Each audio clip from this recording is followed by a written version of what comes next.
If you think muscles are the only way to become a superhuman, walk a mile in this man's shoes.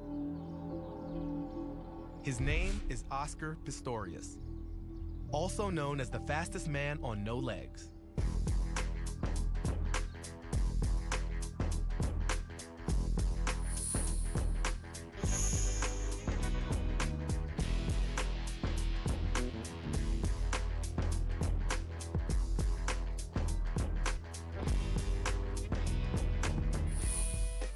In 2008, Pistorius became the fourth fastest man in South Africa, running the 200 meters in 21.5 seconds. In fact, he almost made the Olympic track team.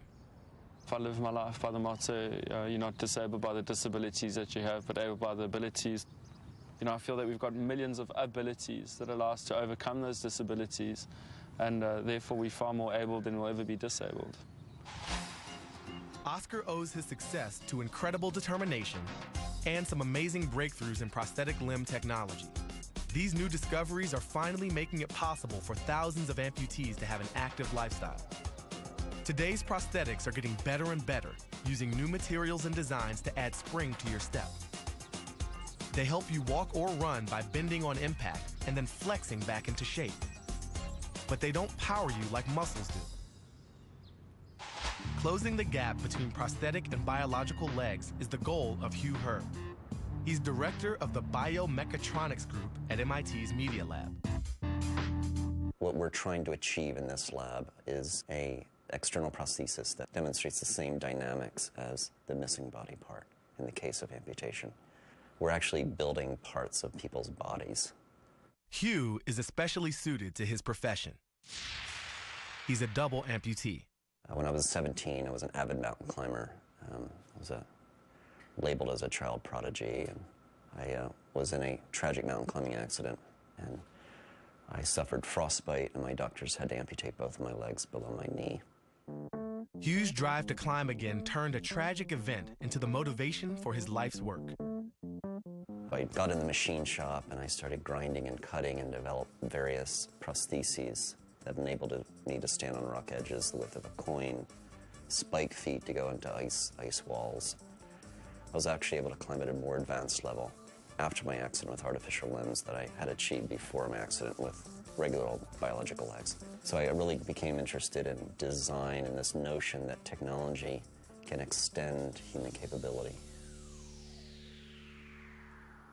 Hugh's lab is the world leader in prosthetic leg research. He and his team of MIT whiz kids have cracked the problem that for years has kept prosthetics one step behind biological legs, giving them the same power, stability, and flexibility as a real leg. Right here you see a simulation of the human body. It simulates and models the dynamics of the muscles and tendons in your legs, including the spinal reflexes. So the interesting thing here is that, as you can see, the ground is changing as there are little steps here. And this model, the simulation, instead of stumbling and falling over, it actually can adapt as the terrain changes in real time without us having to tell it what to do. Walking over changing terrain is easy for most of us because we use muscle power to cope with bumps, hills, or obstacles. Springs and cables in today's prosthetics provide the flexibility of tendons. But now Herr has developed a motorized foot that provides muscle power as well. Hugh's powered foot is still in the prototype phase, but he's already wearing it and loving it. This is the world's first powered foot-ankle robot that's shaped like the human leg. It's as powerful as the human leg. It has 2 computers that allow it to adapt across different terrains. It allows me to walk at very low human-like energies. I can walk as fast as people with intact limbs.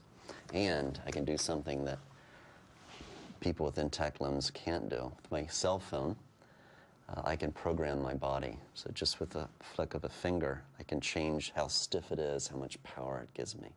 Then I can go back and talk to my friends. That's one small step for man, one giant leap in prosthetic technology. Hugh's smart foot adjusts itself to wherever he's walking, tilting up when he climbs stairs, pointing the toe down when he descends. Overall, it works the same way as a biological foot. And pretty soon, Hugh tells me, it's going to work better.